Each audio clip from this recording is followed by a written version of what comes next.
Amém. Já. A paz do Senhor, amados irmãos. Muita gratidão a Deus pela oportunidade. Também não posso deixar de agradecer ao pastor André Moreira pelo apoio, pela iniciativa que o irmão teve, certamente dirigida por Deus. E cumprimentar os irmãos que já estão a postos. Nós iremos falar hoje sobre um assunto que preocupa muitos crentes. E acontece muito de ficar alguns na dúvida. Aliás, já até falei antecipado que eu soube de um servo de Deus, de um irmão assembleiano, que ele diz o seguinte: irmão, eu estou com dúvida sobre isso. Para não errar, eu vou guardar a sexta e o sábado. Irmão, aí piorou. Porque a Bíblia manda trabalhar 6 dias, irmão vai trabalhar só 5, está errado. Então é bom que nós tenhamos conhecimento bom daquilo que ensina a palavra de Deus, para termos a nossa consciência tranquila e servir a Deus com alegria no coração. Eu estava lembrado de uma certa igreja, quando alguns sabatistas começaram a visitar alguns membros da igreja e ameaçá-los de condenação por não guardarem o sábado. Aí uma das irmãs pediu que eu escrevesse um estudo bíblico sobre esse assunto. Já isso, que foi uns 40 anos atrás, não se tinha computador ainda na época. Computador eram umas máquinas enormes que ocupavam o cômodo todo de uma empresa.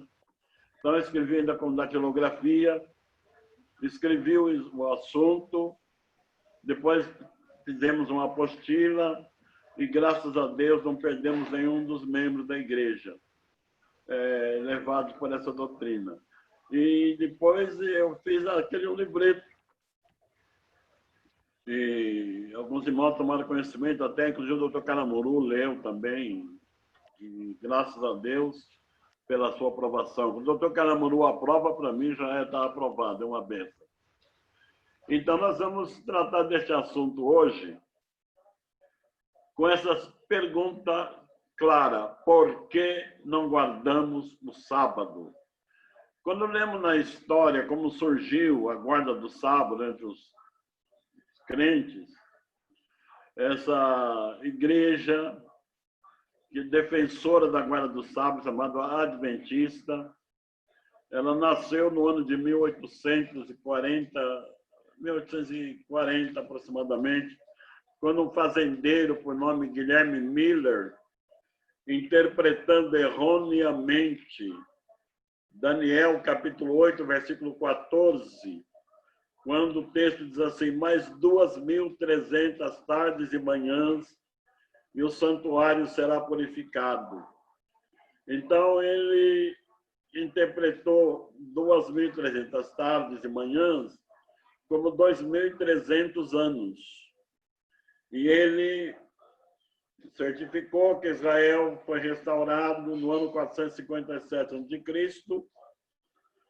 mais 1.300 daria 1843. O santuário será purificado. Ele achou que o santuário era a terra e naquele ano Jesus voltaria. Marcaram a data uma vez, 2, 3, nenhuma deu certo. Jesus não voltou. E nessa época que esperavam. Então, aí esse Guilherme Miller caiu em si, voltou para a sua igreja, a Igreja Batista, ele voltou para a sua igreja e abandonou sua missão, mas outros a abraçaram. E para tornar menos grave o erro, o equívoco, então disseram que ele estava certo, era 1843 mesmo. Só que não era a vinda de Jesus, era o ano que Jesus ia entrar no santuário celeste para purificar o santuário celeste. Como se o santuário celeste tivesse alguma coisa para ser purificado. No céu não entra impureza nenhuma.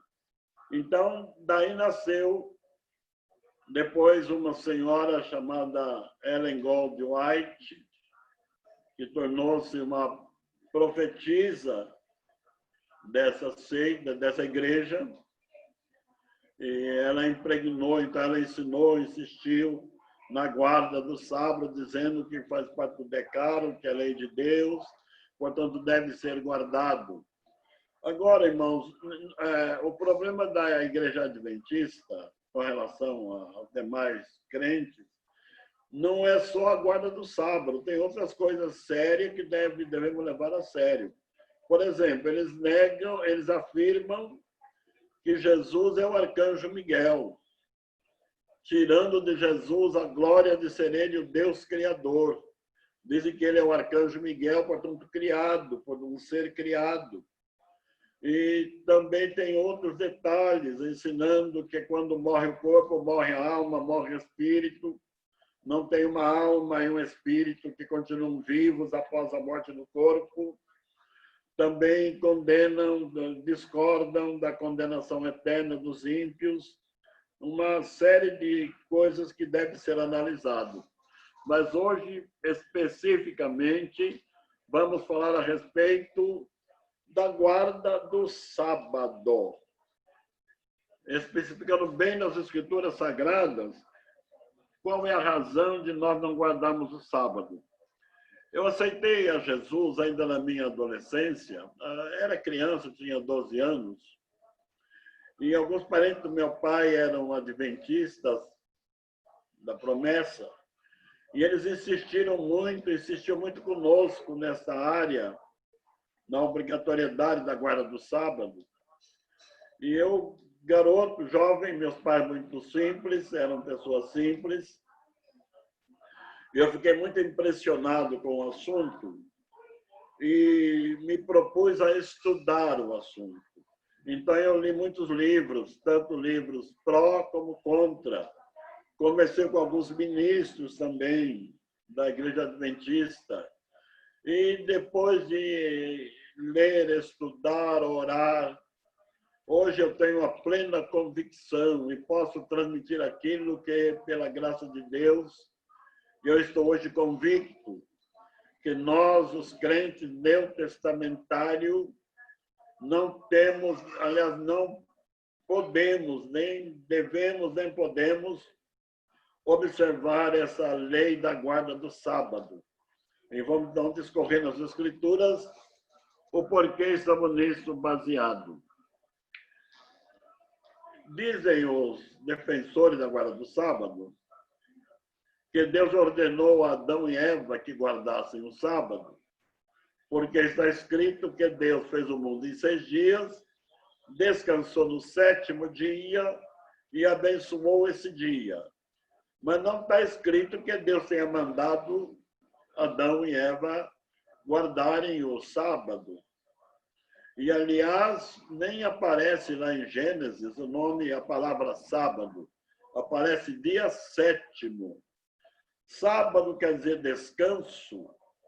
E o nome sábado, ele aparece 491 anos depois da criação.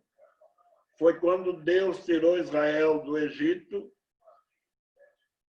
E no Monte Sinai, quando Deus lhes deu a lei, que aí então apareceu o nome sábado, que quer dizer descanso. Israel devia guardar o sábado em memória da sua libertação do cativeiro do Egito, quando então tiveram descanso da dura escravidão. Mas essa lei que Israel recebeu, lá na carta de Paulo aos Gálatas, capítulo 3, verso 17, diz o apóstolo Paulo que essa lei veio 430 anos depois de Abraão. Então, se veio 430 anos depois de Abraão, claro que Abraão e os santos daquela época não podem ter observado uma lei que veio 430 anos depois. O sábado Deus deu a Israel como um sinal entre Deus e o seu povo Israel. Lá no livro de Êxodo, capítulo 31, versículos 12 a 18. O Senhor foi muito claro, muito explícito, dizendo que o sábado era um sinal entre Deus e entre Israel, seu povo. Como Deus descansou no 7º dia da obra da criação, quando diz que Deus descansou, é uma expressão para nós compreendermos que Deus encerrou, terminou o seu trabalho da criação. Porque Deus não se cansa. Isaías diz que o Senhor não se cansa nem se fadiga. Então, é uma linguagem para que nós entendamos que a obra da criação estava completa e encerrou, então, o trabalho da criação nesse dia. E quando Israel, que esteve escravizado no Egito por 80 anos, mas um detalhe importante, porque a maior parte dos crentes diz que Israel ficou escravizado 430 anos. Não, não é verdade. Israel ficou no Egito desde que Jacó entrou no Egito com sua família, era composta de 70 pessoas, 70 almas, até a saída deu um período de 215 anos. Isso é dito por Flávio Josefo, no seu livro Antiguidades Judaicas, e fazendo os cálculos das idades desse patriarca, vemos que realmente bate, concorda com isso. Mas eles não ficaram escravos durante os 215 anos. Quando Israel entrou no Egito, José era o governador. E ninguém iria escravizar os irmãos do governador. José viveu mais 80 anos depois que Jacó entrou no Egito, porque José morreu com 110 anos. E então já tinha Israel no Egito 80 anos. Aí está escrito que se levantou um novo rei, que não conheceu José. Foi daí que veio a escravidão sobre Israel. Dá a entender claramente que foi na época do nascimento de Moisés, quando houve aquele decreto de Faraó, que as parteiras que atendiam as hebreias, quando se tratasse de um filho de um homem, ele devia ser morto na hora do seu nascimento. Só um instantinho, irmão, por favor. Davi, você pega um pouco d'água, tá tudo, filho? Pega um pouco d'água lá, por favor.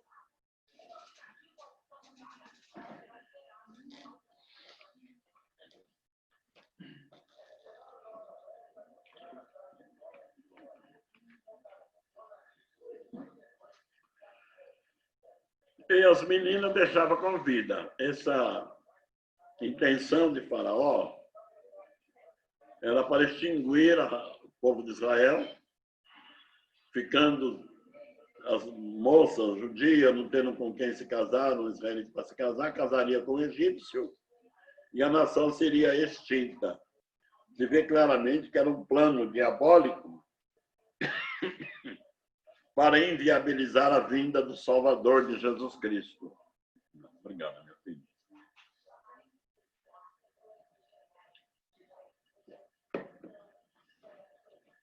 Então, com o nascimento, nessa ocasião, foi que iniciou a escravidão.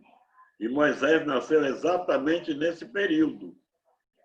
E está escrito que seus pais viram que ele era um menino formoso e o esconderam por 3 meses. Eu costumo às vezes perguntar para alguma irmã, é difícil criar filho hoje? Mas é muito difícil. Época das drogas, da criminalidade, do homossexualismo, é difícil. E a minha pergunta é, será que é mais difícil hoje ou nos dias em que Joquebede criou Moisés? Onde, por lei, devia matar o seu filho. Não está escrito na Bíblia, mas eu acredito que ela tenha orado, pedindo a Deus uma direção. E Deus mandou que ela fizesse uma arca. Já conhecemos a história, não é? A arca não foi exposta na correnteza do rio, como alguns dizem. A arca ia correndo do rio abaixo. Não, não era isso. Ela foi colocada num carriçal, junto aos juncos, próximo ao rio.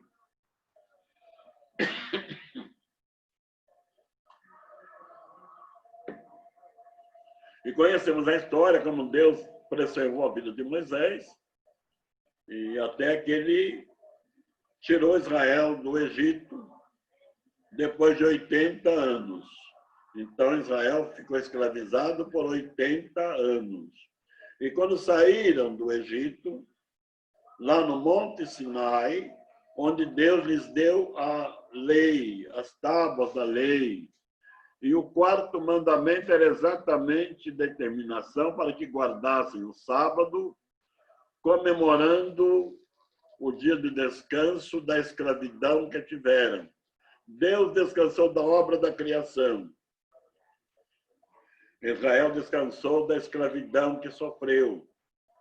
Então, para que houvesse uma íntima comunhão entre Deus e Israel, Deus disse que o sábado seria um sinal de aliança entre Deus e Israel. Agora, irmãos, lembramos o seguinte: entre Deus e Israel, não entre Deus e a igreja neotestamentária. O sábado como santo de Israel está escrito em Êxodo, capítulo 31, versículos 12 a 18. Livro do Êxodo, capítulo 31, versículos 12 a 18. O sábado como sombra, até que viesse o Senhor Jesus Cristo. Chegando o corpo, a sombra desaparece. Livro, carta do apóstolo Paulo aos Colossenses, capítulo 2, versículos 16 e 17. Quando Paulo compara a guarda do sábado como uma sombra que projetada para um corpo que deveria vir. O corpo era Jesus. Chegando Jesus, a sombra perdeu o efeito. Temos algumas passagens bíblicas bastante curiosas que vale a pena nós refletirmos sobre ela. No Monte da Transfiguração, nós não sabemos qual foi o monte, a Bíblia não dá o nome do monte, conhecido como Monte da Transfiguração, Jesus levou com ele 3 dos discípulos mais íntimos. Era Pedro, Tiago e João. E estando esses 3 no monte, Jesus no monte também, está escrito que Jesus se transfigurou, as suas vestes tornaram-se alvas como a neve, e apareceram 2 varões que falavam com Jesus.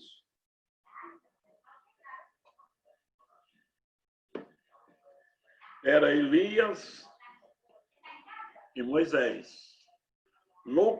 O evangelista Lucas informa que eles conversavam com Jesus a respeito da morte de Jesus que devia cumprir-se em Jerusalém. Dos 3 evangelhos sinóticos, somente Lucas traz esse detalhe. E estando eles no monte, naquela visão maravilhosa, está escrito que os 3, Pedro, Tiago e João, tiveram temor. E fizeram a Jesus uma proposta. Lucas diz que ele falou aquilo porque não sabia o que falar. Senhor, queres que façamos 3 cabanas, uma para ti, uma para Moisés, outra para Elias. E nesta hora uma nuvem os envolveu. E de dentro da nuvem saiu uma voz dizendo: este é o meu filho amado. A ele ouvi. E quando voltaram a si, havia desaparecido Moisés e Elias e estava somente Jesus. É uma doutrina que está impregnada aí, é uma doutrina. Passou a lei, passaram os profetas. Agora nós ouvimos Jesus. Está lá em Lucas, capítulo 9, versículos 28 a 36.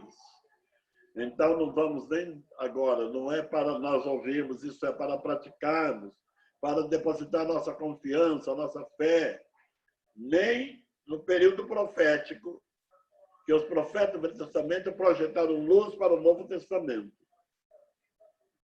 E a lei passou, porque ela só durou até João. Nós vamos ver isso um pouco mais à frente.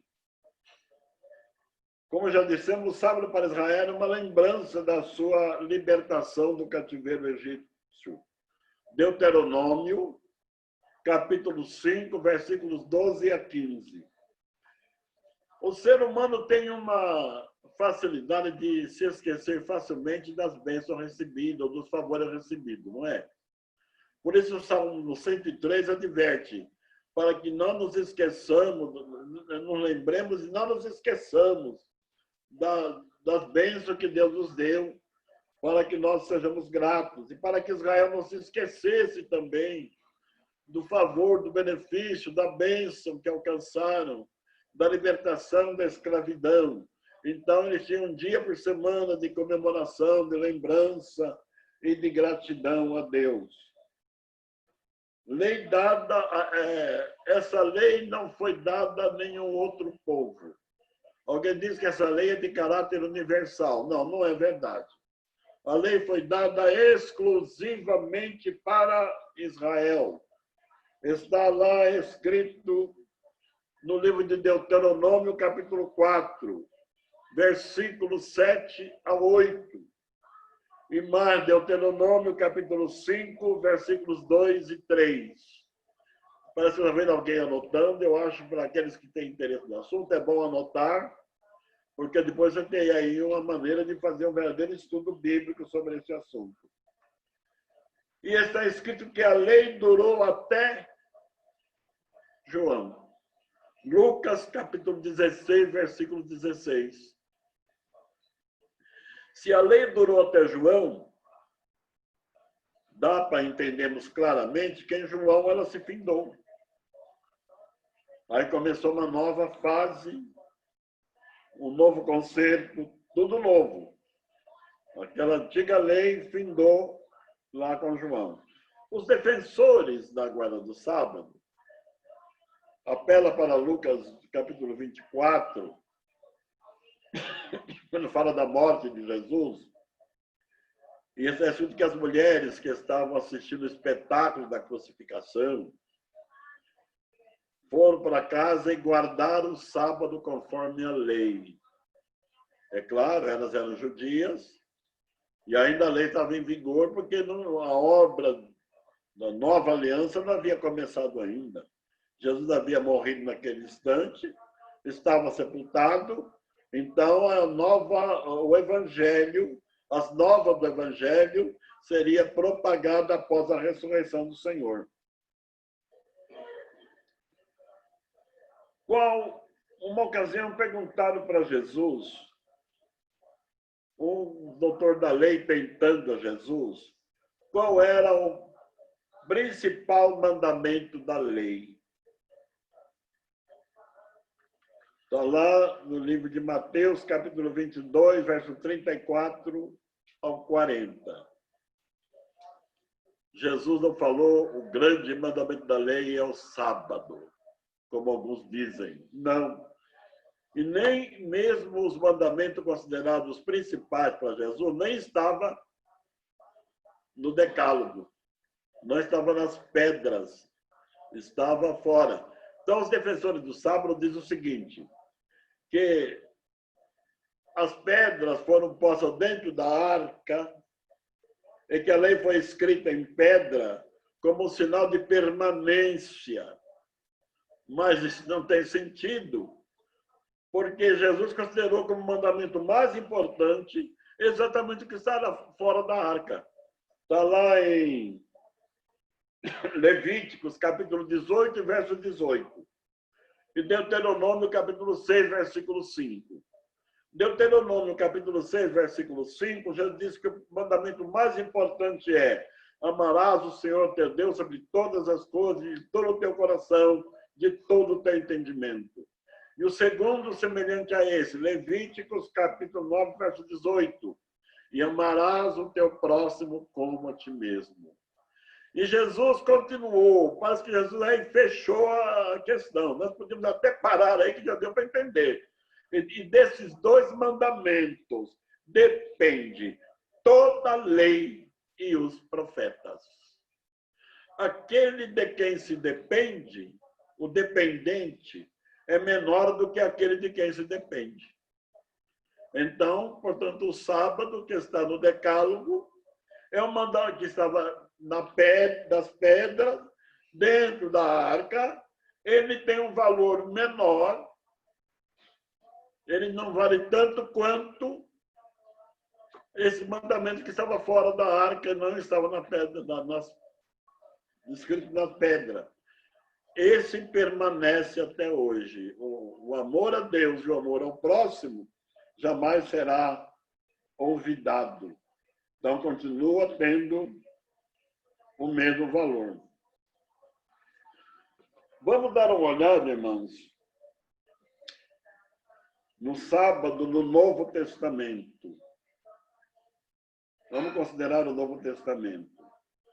No Sermão do Monte, está nos capítulos 5, 6 e 7 do Evangelho de Mateus, Jesus repetiu todos os 9 mandamentos do Decálogo, dando a eles um ênfase mais forte. Lembra que a lei dizia, não adulterarás. Jesus foi além. Eu vos digo que se alguém olhar para uma mulher com intenção impura, já no seu coração adulterou com ela. Então vê que Jesus apertou mais ainda, não é? A lei dizia para não odiar o próximo. Jesus falou, se alguém falar uma palavra contra o seu próximo, chamar de louco, ou de raca, ou que é maluco, já é réu do fogo do inferno. Então vê que Jesus deu ênfase maior ainda à lei, essa lei, agora para os crentes da nova aliança. Mas Jesus não falou no sábado. O 4º mandamento, Jesus não falou nada. Será que ele esqueceu? Ou será que foi de propósito? Jesus não esquece de nada. Ele declarou que transmitiu tudo quanto ouviu do Pai. Portanto, Jesus não falou do 4º mandamento da guarda do sábado, porque nós não temos, então, a obrigação de observá-lo. O sábado na visão de Jesus. O Senhor se viu sempre criticado e perseguido justamente por causa do sábado. João, capítulo 5, versos 16 a 18. Tem uma história interessante. Foi quando Jesus entrou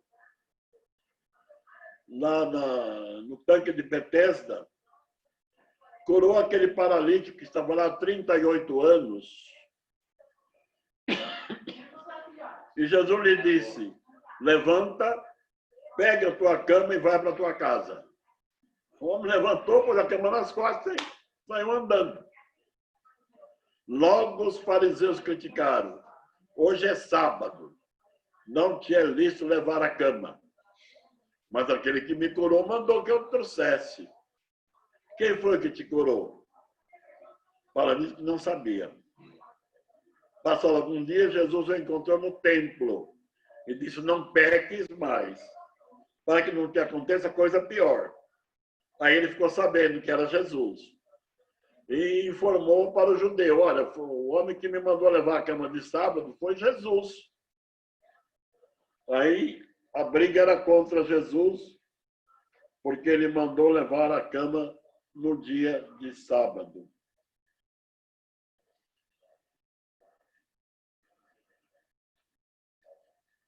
Meus amados irmãos, como Jesus era perseguido e criticado justamente por causa da guarda do sábado. O sábado da visão de Jesus, o Senhor se viu sempre criticado e perseguido justamente por causa do sábado. Diante da insistente crítica dos fariseus, Jesus declarou ser o Senhor também do sábado. Mateus capítulo 12, versículos 8 e 9. Jesus com os discípulos passava por uma ceara no dia de sábado. Os discípulos tinham fome e começaram a colher espigas de trigo e comer. Logo apareceram os fariseus.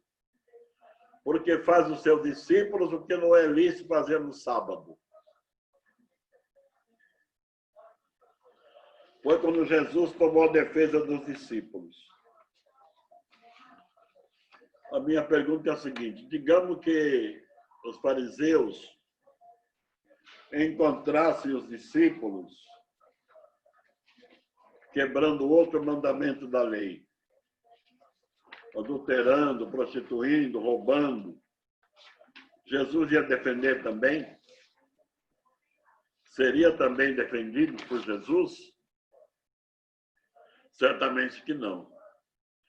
Quando Tiago e João queriam mandar descer fogo do céu para destruir os samaritanos que não queriam receber Jesus e a sua comitiva, Tiago e João se prontificaram: Senhor, quer que nós façamos como Elias? Manda descer fogo do céu e acaba com essa gente?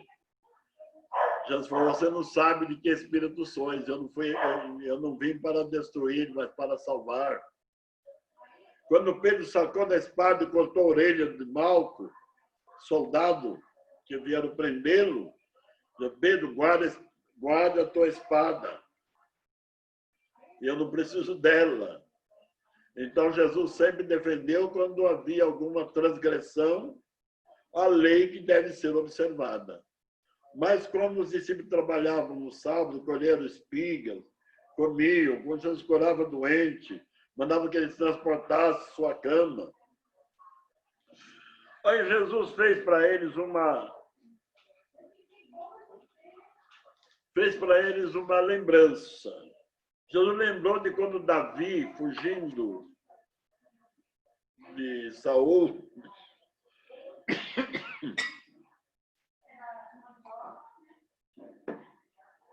ele saiu fugido à noite, que a sua mulher o ajudou, abriu a janela e ele pulou a janela e nem roupa mais levou, desarmado, com fome. Juntou alguns companheiros e foram encontrar com o sacerdote. Perguntou: tem alguma coisa para comer? Olha, tem o pão da proposição, mas não é lícito comer, é só para o sacerdote. Mas Davi mandou que ele pusesse diante comer ele e os homens que com ele estavam. E Jesus usou isso como um exemplo. Esse pão só podia ser comido pelo sacerdote. Êxodo, capítulo 29, versos 32 a 33. Só o sacerdote tinha o direito, mas Davi comeu com os seus companheiros. Essa questão desse pão da proposição era uma lei cerimonial.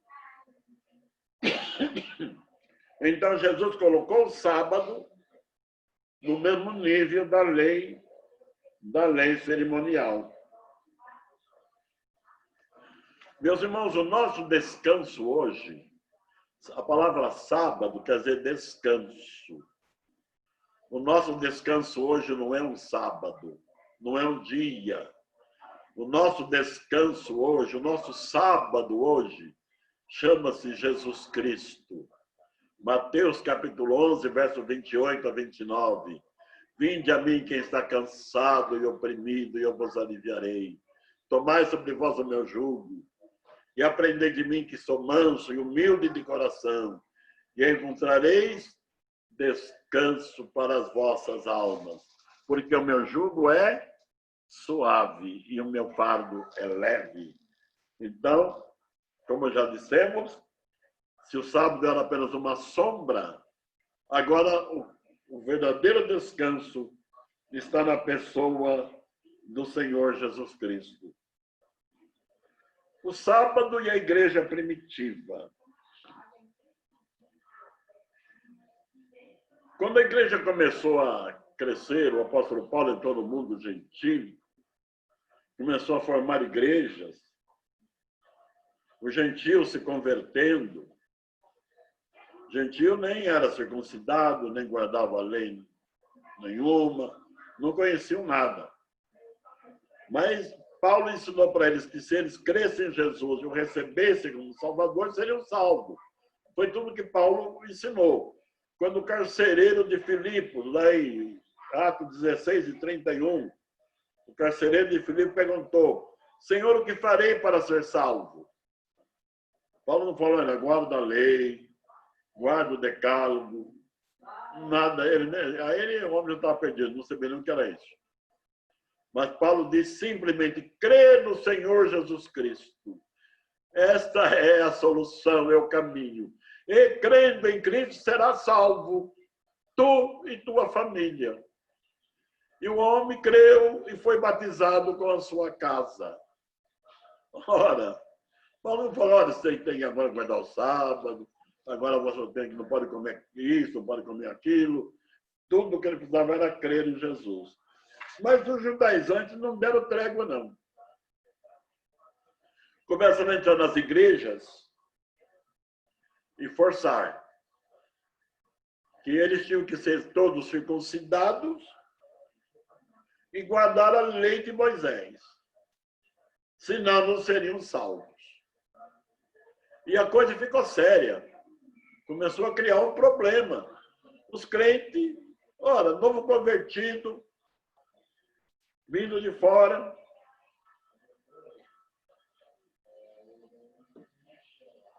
O nosso apóstolo não falou nada disso. Então, cria uma confusão. Aí foi necessário haver a primeira reunião, a primeira convenção em Jerusalém. E lá se reuniram os apóstolos para decidirem essa questão. Primeiro o apóstolo Paulo contou das suas viagens missionárias, dos gentios se convertendo a Cristo, Deus derramando o Espírito Santo sobre o gentio, como tinha derramado sobre o judeu.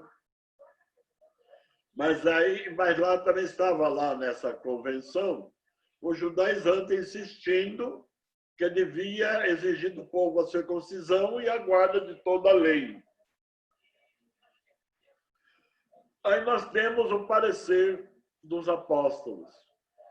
O próprio apóstolo Pedro, que parece, segundo nós entendemos, era o responsável, era o dirigente, ou o presidente daquela convenção, ele mesmo entendeu que não devia colocar sobre os gentios um jugo, disse ele, que nem nós e nem nossos pais puderam suportar. Mas escrever que se abstenham da carne sufocada e do sangue, dos ídolos e da prostituição. Fazendo isso, bem vos vá. E veja como que eles trataram do assunto no capítulo 15, do verso 24 a 29. E no versículo 28, eu gosto muito desse versículo. Diz concordaram os apóstolos daquela convenção. E pareceu bem ao Espírito Santo e a nós. Eles escreveram cartas, mandaram essas cartas pelas mãos de Saulo e do seu companheiro Perdoe, irmão, estou velho e esqueço as coisas. Mas 2 homens de Deus foram distintos entre os irmãos, que fossem aos crentes gentios, lhes entregassem a carta, e na carta o parecer dos apóstolos. Ora, se pareceu bem aos apóstolos e ao Espírito Santo, se fosse necessária a guarda do sábado, é claro que a carta dizia: e vocês devem também guardar o 7º dia ou guardar o sábado. Mas isso não pareceu bem ao Espírito Santo. E nem pareceu bem aos apóstolos. Então, me permita, se tiver algum sabatista, amanhã vai nos ouvir ou saber disso. Então, meu prezado, guardar o sábado, tendo ele como um fator necessário à salvação, é um insulto ao parecer do Espírito Santo. O Espírito Santo é a autoridade máxima. E aquilo que lhe parece bem é o que nós devemos também fazer. Então, veja, meus irmãos, que o negócio era muito sério para os crentes daquela época. E depois não se falou que os crentes das igrejas sequência se guardassem o sábado. Isso não aparece em lugar nenhum. Agora, há uma acusação e uma briga por causa da guarda do domingo. Irmãos, no Novo Testamento, não há exigência de nenhum dia de guarda. Nem no sábado, nem no domingo. No Novo Testamento não há essa exigência. Tem algumas igrejas que observam o domingo como um dia de guarda. Mas essa exigência nas Escrituras não existe. Agora, que é mais lógico, mais natural, que se guarde e observe o domingo, já uma vez que já é considerado por lei um dia de descanso, onde os trabalhadores têm um descanso remunerado. Alguns trabalham, porque o seu tipo de trabalho não pode ter um dia de descanso, como o pessoal de segurança, área de saúde, transporte coletivo, e uma série de profissões que não pode descansar dia nenhum. Mas o dia do domingo é o dia que Jesus ressuscitou. Foi o dia mais maravilhoso, foi a notícia mais alegre do mundo.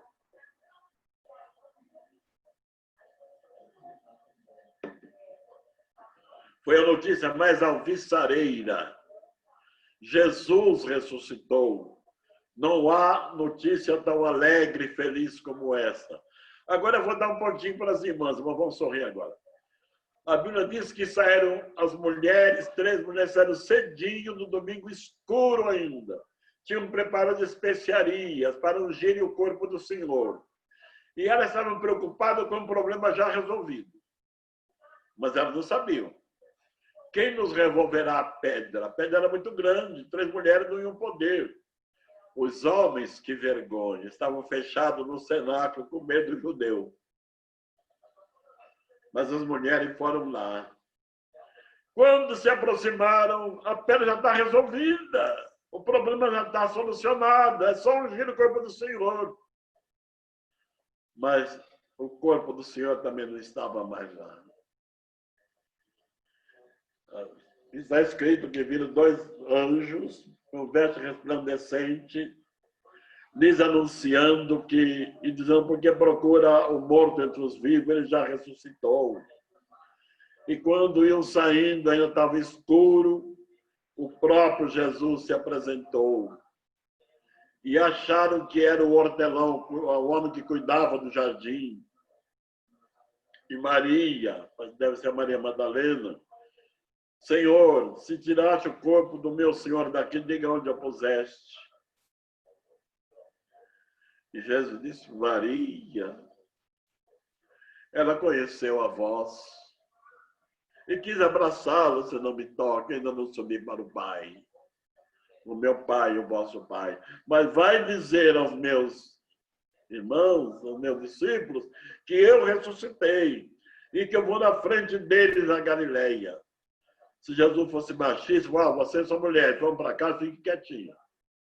Depois eu vou conversar com Pedro, com João, e eles vão se encarregar disso daí. Mas Jesus mandou que ela levasse a notícia mais alegre que o mundo já pode ouvir. Vai dizer que eu ressuscitei. Agora aí, meus irmãos, eu tenho uma forma de pensar, de refletir no assunto. Era madrugada ainda. E aquelas mulheres correndo na madrugada. Chegaram lá no cenáculo, estava a porta fechada, porque está escrito que eles estavam com medo do judeu. Mas elas já vão batendo na porta. Abre! Quem sabe pensar, elas estão perseguidas, estão com medo. Pois não, abriu o que? Jesus ressuscitou! Nós estamos lá no sepulcro, estava fechado. E Jesus falou comigo. Conversa de mulher. Não deram crédito. Mas depois ficamos sabendo que, de fato, Jesus ressuscitou. Então, a irmã pode pregar, irmã. Pode falar que Jesus ressuscitou. Pode falar que Jesus salva. Pode falar. Então, se alguém observar o dia de domingo, hoje, no Novo Testamento, é mais justo do que agora do sábado. No sábado, Jesus passou sepultado. No domingo, ele ressuscitou. Então, é mais justo que guardemos o domingo. E no primeiro dia da semana, as igrejas se reuniam para comemorar a morte do Senhor, para celebrarem a ceia do Senhor. O culto chamado de ágape, ou agape, né? O doutor Caramuru diz que o certo é agape. É isso mesmo, doutor Caramuru? Diz que pelo grego, né? O mais certo é agape, não ágape. Mas qualquer das expressões nos faz entender que se refere ao amor de Deus.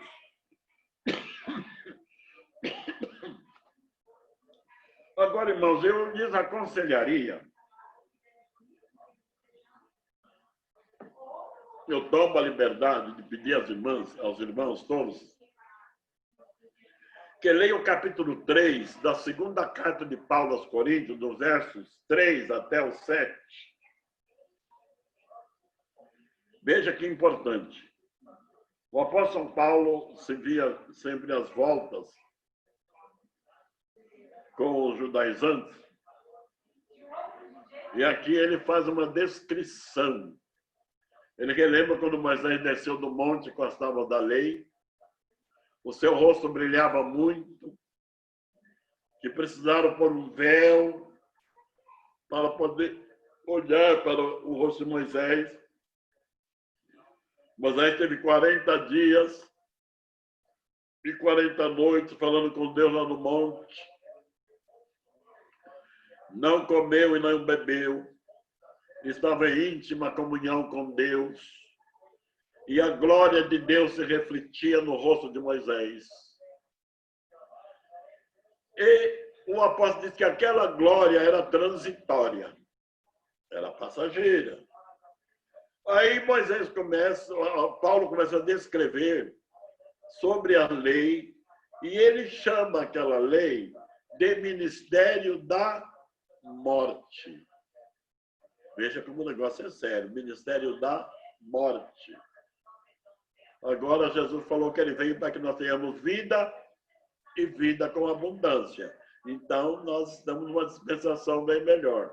Até eu conversei com o doutor Caramuru um certo dia desse, porque à medida que nós vamos estudando a lei da palavra de Deus, o Espírito Santo vai nos iluminando mais a mente, não é? Quando Israel entrou em Canaã, Deus mandou que eles tivessem um ano sabático. Isto é, trabalhasse a terra por 6 anos e no 7º ano a terra deveria repousar. E Deus prometeu que no 6º ano mandaria a bênção dobrada, porque assim eles tinham que alimento para o 7º ano e o 8º ano. No 8º ano já plantariam e no 9º ano já tinham alimento. Mas no 6º ano Deus mandaria a bênção dobrada. Quando o povo no deserto colhia o maná, Deus lhes ordenou que colhesse uma porção para cada dia. Se alguém colhesse porção para o dia seguinte, o maná estragava, cheirava mal. E Deus repreendeu o povo por causa disso. Mas na sexta-feira, no 6º dia, podiam recolher para 2 dias, para a sexta e para o sábado. aí não estragava. Porque Deus prometeu que no sexto dia mandaria o maná em dobro. Nós estamos vivendo na sexta dispensação. É a dispensação da maior bênção, da maior graça em relação às 5 que já se passaram. Nós vivemos na dispensação quando gozamos o Cristo ressuscitado, quando nós desfrutamos da obra da redenção já consumada. Jesus na cruz disse: Pai, está consumada a obra que me deste a fazer. Nós estamos na dispensação que o Espírito Santo está em nós, como um selo de garantia para o dia da redenção, que os nossos irmãos das dispensações passadas não tiveram essa bênção. E hoje nós a temos, graças a Deus. Então, quando nós oramos, temos o Paráclito, aquele que é o Consolador que está ao nosso lado. E isso foi dado na dispensação da graça, na sexta dispensação. Portanto, a dispensação da maior bênção, da maior riqueza, para que nós dela possamos desfrutar. Estou falando uma hora já, irmão. Meu Deus, a hora corre muito, né? Além desses crentes, desses irmãos, os crentes da Galácia também foram fortemente perturbados pelos legalistas. E parece que alguns gálatas começaram a querer ceder. E o apóstolo Paulo escreveu uma carta e parece que eu vejo Paulo bravo. O Paulo é sempre tão amoroso, não é? Mas quando ele escreveu aos Gálatas, parece que ele estava bravo, porque ele escreveu: "Ô insensato, Gálatas". O que quer dizer insensato? Quer dizer que tem falta de senso. Quem vos salvou? Vocês foram receber a salvação e o Espírito Santo pela lei ou pela graça? Ele entrou já duro com os Gálatas, não é? E ensinando que agora somos salvos pela graça do Senhor Jesus Cristo. E no capítulo 4 de Gálatas, irmãos, também, se alguém puder depois ler e refletir, é um capítulo muito rico, porque Paulo faz uma alegoria entre Agar e Sara, entre Ismael, filho de Agar, e Isaac, filho de Sara. E quando Ismael zombava de Isaac, a Sara diz assim para Abraão: "Bota fora sua escrava com seu filho, porque ele não herdará com o meu filho." Abraão teve peso no coração, mas Deus disse: "Ouça a voz da tua mulher." E manda embora essa escrava. E ele mandou embora a escrava com seu filho. E ficou consigo, e o herdeiro de tudo foi Isaac. Aí Paulo faz uma alegoria entre Agar e Sara. E ele disse que os da lei são filhos da escrava. Mas ele diz no último versículo: "Mas nós somos filhos da livre." Então, a lei já passou. Hoje nós somos filhos da livre, não mais da escrava. Mas tem um outro texto, irmãos, que eu gostaria de deixar para os irmãos refletirem. Está em Colossenses, capítulo 2, dos versos 14 a 16. O apóstolo Paulo diz assim: "Portanto, ninguém vos julga de comer, de beber, de festa, de lua nova ou de sábados, que são sombra das coisas futuras, mas o corpo é de Cristo." Quando citamos esse texto, diz o sabatista que esse sábado de Colossenses 2:16 se refere ao ano sabático. Mas é um absurdo falar uma coisa dessa, porque no ano sabático quem descansava era a terra, não as pessoas. A terra não podia ser cultivada nem colhida, mas cuidava-se dos animais. Enfim, tem muitos outros trabalhos a fazer, a não ser cultivar a terra. Então, era o sábado para a terra descansar, e não para as pessoas.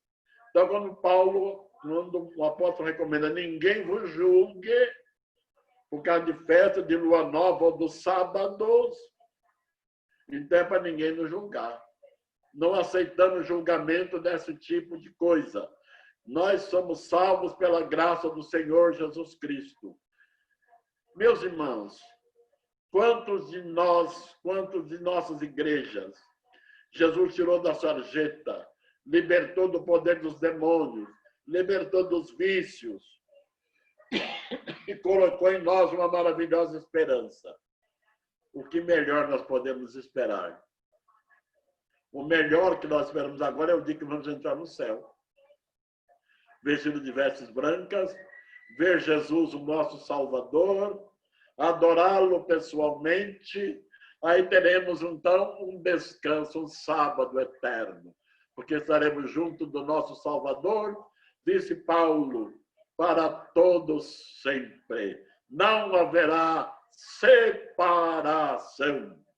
Portanto, meus irmãos, fiquemos firmados naquilo que aprendemos e sintamos o gozo e a alegria da salvação que Ele nos deu, sem medo, sem guardar o sábado mesmo, não é? Se até hoje você foi tão abençoado, não se coloque sob um jugo, porque Jesus nos libertou. Amém? Amém. Posso ouvir? Deixa-me lembrar.